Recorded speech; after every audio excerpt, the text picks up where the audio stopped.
This was the year that Big Dog's Boston Dynamics were founded. The first episode of the outlandish but hilariously funny Absolutely Fabulous was broadcast.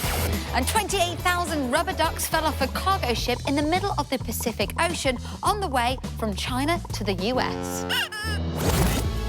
Whitney Houston broke records this year too, topping the charts for a whopping 14 weeks. And I will always love you, Miss Whitney. Now, I wasn't actually old enough to head down to Woolies to pick up the single myself, but if I was, I'd probably pick up one of these, a CD, because this was the first year that CDs outsold cassettes. It wasn't just the music industry going through a transformation. The FA Premier League, as it was called back then, kicked off in this year too, replacing the old First Division. But this didn't happen by accident. Sky encouraged the break by entering into a bidding war, paying over £300 million for exclusive rights to show the games, taking it away from terrestrial TV for the very first time. 1-0 to Sky. Unbelievable play! This was the year that IBM released the... No, not that one. Released the ThinkPad. This was the first ThinkPad laptop, and since its release, it's become a style icon. Now, this design was in fact based on the Japanese bento box, and it was hugely popular, partly because of the very neat keyboard trick. It came with a 10.45-inch display, which was larger than any laptop on the market at that time, and a distinctive red bubble in the middle of the keyboard, which let you control the cursor. Oh, and it came with an option of having a colour or monochrome screen. It wasn't just laptops that IBM were developing. Their prototype smartphone, codenamed Sweet Spot, was announced this year and is widely regarded as the world's first, launching more than 2 decades before the iPhone. Meanwhile, in the UK, phone connectivity tech was getting an upgrade as mobile phones were hitting the consumer market, and GSM technology was born, allowing people to communicate via SMS text messages. In fact, it was engineers at Vodafone that sent the UK's first ever text message to the company's director. It said, "Happy Christmas," and texting turned into a bit of a thing. Today, 23 billion text messages are sent every day. This year was also really big for gaming. Folks were queuing around the block to get their hands on one of these, the Super Nintendo Entertainment System. This became the best-selling console of the 16-bit era, shifting over 49 million units worldwide, and its success was largely down to its games. The likes of Super Mario Kart and Street Fighter had us all hooked. Go on, go on! It was another year filled with technological goodness. But what year was it? Now, you see, I think I know this. Yeah, you'd know it because of the football reference. Because of the football reference, Yeah. and because of the fact that it's taken Liverpool 30 years to win it, and then so you just can't back, don't you? That's what I'm thinking. See, that's interesting because I'm going to go a year later because of the Bodyguard reference. What year did Whitney sing that? Yes. I think it's 90. I'm going with 91. John, what are you thinking? I can remember buying a laptop which still had a black and white screen in about 92, so I'm going to go with 91. Well, I've got to go 90 then, haven't I? Because otherwise, then it's no fun. I was going to go 91, but I'll go 90 just to make a game of it. OK, let's have a little look. All of us were wrong. Yes. Welcome to 1995, the year I graduated as a pharmacist, and the year of the biggest battle in Britpop. Blur versus Oasis. Back in August 95, Blur's Country House and Oasis's Roll With It were both released on the same day, triggering the biggest battle in Britpop history. Every time you met someone new, the first thing you'd ask was, "All right, mate, Oasis or Blur?" Right, kid? Yep, all right. And while some of us couldn't wait to find out who would win that chart battle, others were trying to win on a brand new auction website called eBay. Back in 95, computer programmer Pierre Omidyar wanted to know what would happen if everyone in the world had access to a single global marketplace. So he wrote some code and eBay was born. The first item listed on eBay was a broken laser pointer, which later sold for just under $15. Today, eBay is estimated at a value of $42 billion. But eBay wasn't the only one doing well that year, as 95 saw the surge of the dot-com bubble. Other websites of note that launched in 95, Amazon, which sold predominantly books, Craigslist, which sold just about everything, and Match.com, which sold dates of the romantic kind. Yeah. If sitting in your bedroom searching online for a date wasn't your thing, then you were probably sitting in your bedroom playing this, the first ever PlayStation. The iconic PlayStation redefined gaming as we knew it. It had revolutionary 3D graphics, was the first of its kind to use CDs, and you could save your progress on a removable memory card. But it wasn't all good news and global success for other gaming companies. Nintendo's Virtual Boy was an embarrassing flop and was discounted after less than a year. Even Apple tried to get in on the console market, but the Pippin was considered an epic failure, one of the biggest tech flops of all time. How'd you come back from that? Meanwhile, Bill Gates was having a right good time of it, launching Windows 95. Finally, we had an interface that appealed to a broader audience. A start button, taskbar, Internet Explorer, anyone? MSN? So huge was this launch that Microsoft even managed to get the Rolling Stones along for the ride. Another success story of 95 was the Tom Hanks movie Apollo 13, the true story of 3 astronauts whose ship broke down in space. It raked in over $350 million. But space came good for us when the US Army's GPS satellites were downgraded from classified and Joe Public was given access to them. We said hello to the trusty sat-nav and goodbye to paper maps in the car. 1995 was a year that saw the evolution of the internet, computing, gaming and navigation, technology that's helped make the modern world we all live in a little bit better. The year is 2000 and it's the dawn of a new millennium. It was an eclectic year that saw Steps win Best Live Act at the Brits and a beanie-wearing Northerner win the Mercuries. A golden era for 11-year-old Georgie to be growing up in Manchester. Though I was slightly more interested in reading the latest Harry Potter books, Expelliarmus. But this little millennium bug meant that some people weren't as excited about the start of this new year as I was. There was widespread worry that the clocks turning at midnight would cause computers around the world to malfunction, bringing widespread chaos and anarchy. But it turned out that, well, nothing exciting happened at all at the strike of midnight, apart from some fabulous fireworks. Back in 2000, we hadn't even heard of cloud storage. If you wanted to take data with you, you needed one of these. CD-ROMs were used for everything, from backing up documents to burning music from peer-to-peer sites. Peer-to-peer sharing was a bit of a thing back then, but it was illegal. Sites like LimeWire and Napster gave you access to music, movies, games and books for free. These naughty sharing sites were taken to court by the musicians and record labels. They lost their case, meaning they had to shut down forever. And the CD-ROMs days were numbered too. In 2000, this flashy little thing was born. First introduced in the States, the initial USBs only had a storage of 8 megabytes. Fast forward 20 years though, it can now hold up to a terabyte. 2000 also saw the release of a new kind of games console. The PS2 was 6 years in development and went head-to-head with some of the most popular consoles ever known.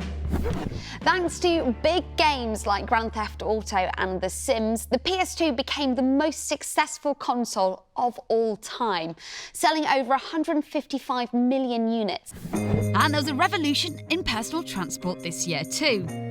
The microscooter, brought to the world by Swiss inventor Vin Oberter, he actually created it to help him get to his favourite sausage shop that little bit quicker. Soon afterwards, competitors flooded the market with cool 2-wheel kick scooters, and the tech innovations have rolled with the times, from foldable to stunt and the electric app-enabled scooters we see today.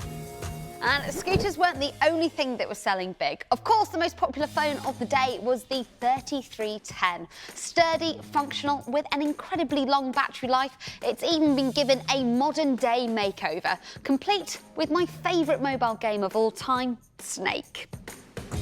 So, while many feared 2000 was going to be a tricky ride, it turned out to be a triumph for tech that didn't bug us at all. It's 2004. Jose Mourinho has just become manager at Chelsea, NASA has landed 2 rovers on Mars, and Brian McFadden has left Westlife. A slightly tumultuous world for 15-year-old Georgie to get her head around. Luckily, though, I had the Gadget Show to keep me out of trouble. That's right, in 2004, the Gadget Show was first broadcast to the world. Episode 1 featured Susie in a black cat suit trying to recreate the famous Matrix bullet time sequence using camcorders. Consumers had big decisions to make about their tellies too. High-definition broadcasting was just around the corner, so John investigated whether we'd be better off buying LCD or plasma screens. The latest plasmas are now really rather good, and if you're able to spend $3 or $4 grand, you're unlikely to be disappointed. As informative as ever. And while those TVs may not be around anymore, John, on the other hand, only gets better with age. And when I wasn't studying as John's Jedi apprentice, there was a new portable console to keep me occupied. The PSP was Sony's first foray into handheld consoles, and when it was launched in 2004, it was the most powerful one to come onto the market, giving Nintendo's DS a run for its money. Though it had some top titles and sold over 80 million units, it never did quite overtake the DS. And back in 2004, weblogs, or blogs, were becoming mainstream.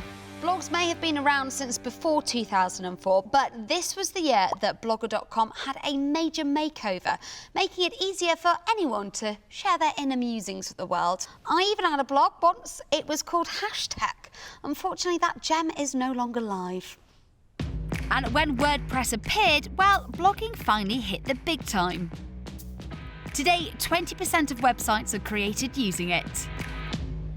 But blogging wasn't the only thing keeping people busy. 2004 was the year for social media. MySpace, anyone?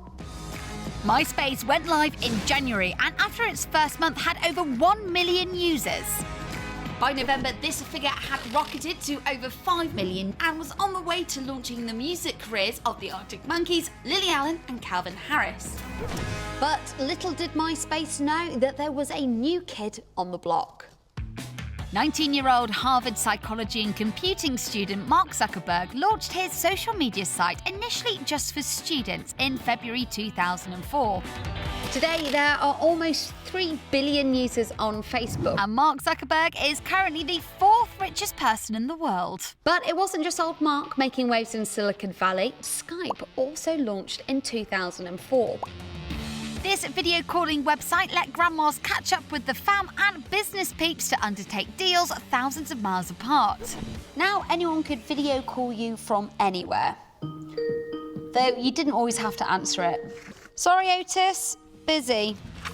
But probably the most popular way to communicate in 2004 was, of course, using one of these, and this particular model was a huge hit. The Motorola Razr. It hit the shelves in July, and with its rather striking clamshell appearance, it came with 280 hours of battery life and a whopping 0.3 megapixel camera.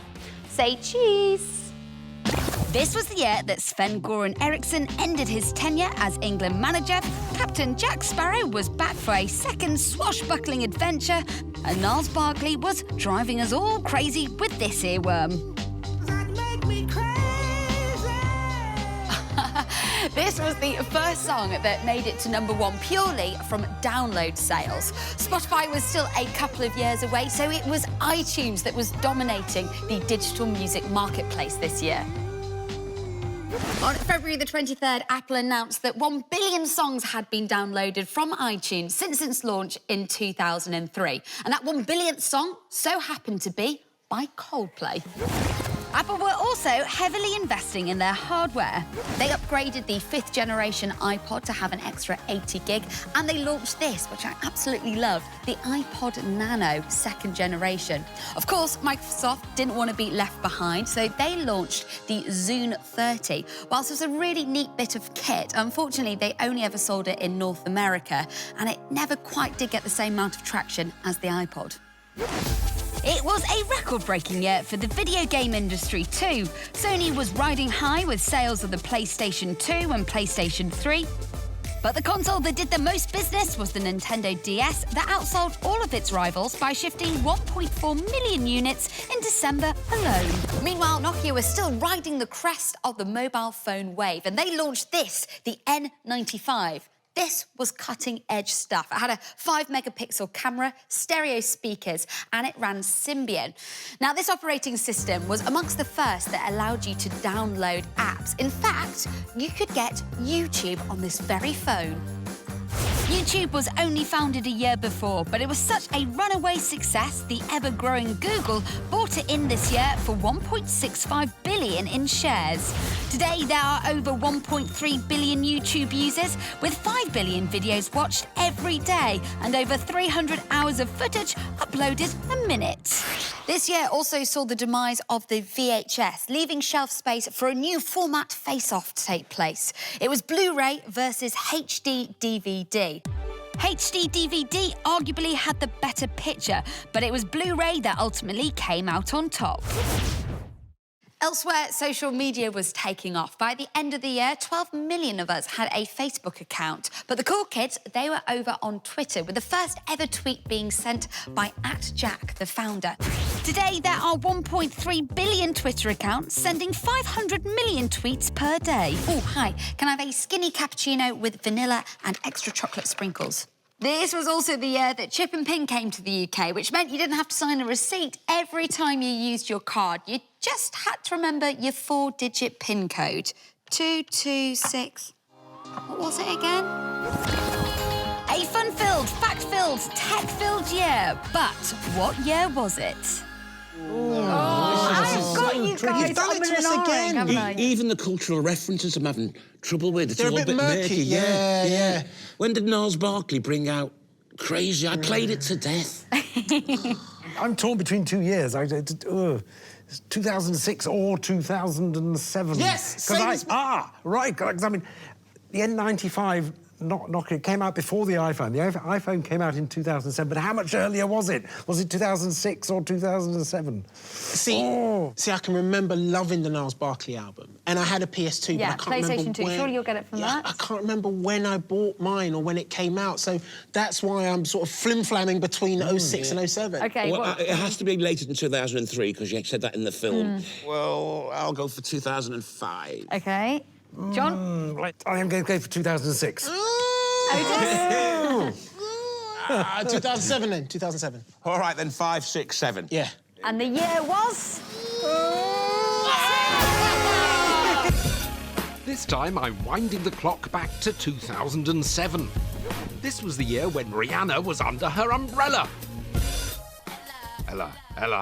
The government dug up billions to bail out Northern Rock Bank, and Prime Minister Blair was replaced by Gordon Brown. In many respects, 2007 doesn't seem that long ago. However, when it comes to tech, 13 years is a positive lifetime. Take Apple, for instance. They'd already kicked off the noughties with huge sales successes like the iPod and iTunes. But then 2007 came along, and they blew people's socks off. On the 29th of June, to be exact, because this hit the shelves. The iPhone. It reputedly cost $150 million to develop, and the result looked and worked like no other phone before. The whole experience dominated by this capacitive touchscreen. The very first model lacked 3G connectivity, and we hadn't even heard of an app store, but no one seemed to care. It oozed style and sophistication, and Apple shifted 1 million units in just 74 days. So, did the opposition concede defeat? Not a bit of it. Google in particular mounted a massive counter-strike with their new operating system. It was called Android, and it did rather well. In fact, by 2011, it had become the most popular operating system in the world for phones. Today, 2.5 billion and counting mobile users rely on it. Also new in 07 was this, the Amazon Kindle. Another massive hit. However, it wasn't a clever touchscreen or operating system that led to the Kindle's success, but its e-ink technology that allowed easy reading in bright light conditions. It sold out in just 5 hours and remained out of stock for a further 5 months. Also in 2007, Netflix started its streaming service. Who'd have thought that a company that set out sending DVDs through the post would now be on its way to producing Oscar-winning movies? This was also a breakthrough year for motion gaming. When Japanese gaming giants Nintendo launched their Wii, we surprised our old mate Jason Bradbury with the first ever unit to hit the UK. Gosh. Oh no, I don't believe that! And he was very excited. Oh man, isn't it amazing? It's just beautiful, look at the controller. And soon after came the Wii Fit, complete with balance board, which could take your toning to a whole new level. At one stage, Woolworths were selling 90 a minute, but it didn't stop them going bust barely a year later. Shame, their pick and mix was splendid. Ooh. And talking of failures, I can't go without mentioning Microsoft's biggest faux pas. Yes, 2007 was the year of Windows Vista. It followed in the footsteps of Windows XP. So hopes were high that Vista, with its redesigned user interface and enhanced security features, would move the game on. It didn't, as I discovered at the time, mainly because it took an age to get going. Well, I've clicked start, and it appears to have frozen. Nevertheless, 2007 was a year of astonishing technological achievements, which paved the way for the digital lifestyles we all enjoy today. This was the year that the Queen celebrated a major milestone.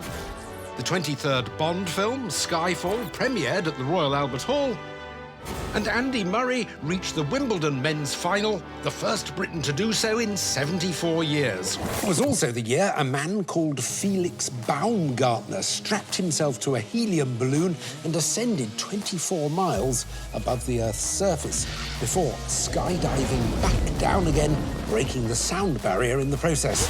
Richard Branson started advertising flights to the edge of space too, at just $200,000 a seat. His Virgin Galactic spacecraft would be ready the next year, he claimed. It wasn't, and it still isn't. However, visionary and entrepreneur Elon Musk was having a lot more success. His Dragon spacecraft became the first commercial spacecraft to dock with the International Space Station, though he had to wait until 2020 before one of his rockets had people on board. And it wasn't just space travel he was investing in. His all-electric car company, Tesla, had been around for a while, making a fun but low-volume sports car. But the arrival of his Model S catapulted Tesla into the mainstream. At $60,000, the full-sized car was a tad expensive.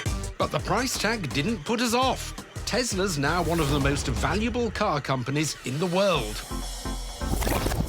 It was also a good year for crowdfunding platforms, because this was the year that saw the most successful Kickstarter project ever, the Pebble smartwatch. In fact, punters pledged over $10 million in barely a year, though sadly, the Pebble sank several years later. Apple was still top of the mobile hardware game, with their iPad range leading the charge. The third-generation iPad featured Apple's high-resolution Retina display. They shifted over 31 million units, but their success didn't go unnoticed. Microsoft wanted a piece of the action. They retaliated with this, the Surface. Like the iPad, it came with a touchscreen, but Microsoft tried to tempt us with more features and add-ons. You could buy an optional keyboard, plug in a USB mouse, and even add more memory. But this year wasn't just about Microsoft versus Apple, because there was another rather big tech company with their eyes on the main prize. Google Glass, anyone? The idea was you'd use them to take pictures and scroll through the internet as you were out and about. But do you really want people to think as you stroll through crowds that you're taking pictures of them? And also, by then, most people had smartphones that could do most of this stuff anyway. Gaming was still hugely popular, though, and this year, Sony were trying to freshen up their mobile hardware. Sony launched its first handheld games console, the PSP, in 2004. The Vita freshened things up a bit. It had motion sensing, a touch screen, and not one, but 2 cameras. You could also pair it with a PlayStation 4 and use it as a remote controller. Although the initial reception was positive, sales of the Vita quickly petered out, and just 3 years later, Sony had stopped making games for it altogether. Finally, one of my favourite gadgets of all time was launched this year, the Raspberry Pi. It can be programmed to do almost everything a desktop computer can, from browsing the internet to playing games and word processing, all at prices starting from around £5. A tech-fuelled year in the not-too-distant past. But which year was it? I hope you're a better driver than real life. Usually, yes. Yeah. I mean, great year for tech, but also some really strong cultural references. Do you feel like you know what year it is? Yes, no doubt in my mind, 2012. Yeah, 2012, I'm pretty confident. Interesting. Well, you're both in agreement. Let's see if you're right. Let's.